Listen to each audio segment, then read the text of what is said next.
Saudi अरब पर फिर एक मिसाइल हमला हुआ है। सऊदी नेतृत्व वाले गठबंधन से लड़ते हुए यमन के हूती विद्रोहियों ने 2 बैलिस्टिक मिसाइलें दागी, जो सऊदी अरब के दक्षिण में निर्जन सीमावर्ती इलाके में लैंड हुई। गठबंधन ने सऊदी अरब के एक टीवी चैनल पर एक बयान में कहा कि मिसाइलों को मंगलवार को साडा के उत्तरी यमनी प्रांत से लॉन्च किया गया था।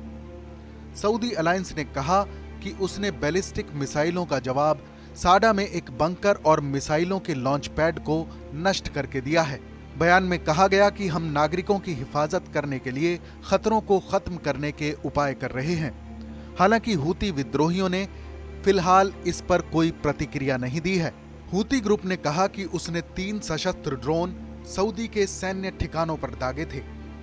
ड्रोन हमले में आभा हवाई अड्डे और दक्षिणी शहर खामिस मुशायत में किंग खालिद एयरबेस को निशाना बनाया गया। हूती के प्रवक्ता यहया सराया ने कहा कि ये हमला कामयाब साबित हुआ था। गठबंधन ने फिलहाल ड्रोन हमलों की पुष्टि नहीं की है, लेकिन ये कहा है कि एक हूती ड्रोन पकड़ा गया जो खामिस मुशायत की तरफ बढ़ रहा था। हाल ही में सऊदी अरब में हूती विद्रोहियों के हमले बढ़ गए हैं। 7 मार्च को गठबंधन ने कहा कि कई ड्रोन और मिसाइलों को उनके टारगेट की तरफ बढ़ने से रोका गया, जो रास तुमरा में एक ऑयल स्टोरेज यार्ड, एक रिफाइनरी साइट और समुद्र के बीच स्थित दुनिया की सबसे बड़ी ऑयल लोडिंग फैसिलिटी की तरफ बढ़ रहे थे। सऊदी अरब के नेतृत्व में खाड़ी के कई मुल्क यमन में हूती विद्रोहियों के खिलाफ पिछले 5 सालों से लड़ाई लड़ रहे हैं। इस वजह से यहां मानवीय संकट पैदा हो गया है।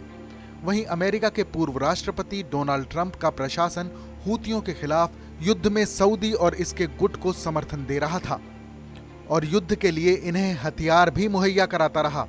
लेकिन हाल ही में राष्ट्रपति जो बाइडेन के प्रशासन ने इस समर्थन को रोक दिया है और हथियारों की सप्लाई पर भी रोक लगा दी है।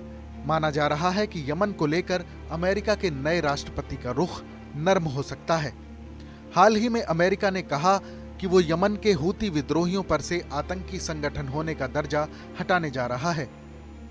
ट्रंप ने अपने कार्यकाल के अंतिम दिनों में हूतियों को आतंकी संगठन का दर्जा दिया था, जिस वजह से उनकी काफी आलोचना हुई। ट्रंप के इस फैसले के चलते यमन में मानवीय संकट पैदा हो गया। संयुक्त राष्ट्र ने यमन को दुनिया का सबसे बड़ा मानवीय संकट बताया है। इस खबर पर अपनी राय जरूर बताएं। देश और दुनिया की तमाम बड़ी खबरों के लिए देखते रहें TV9 भारतवर्ष।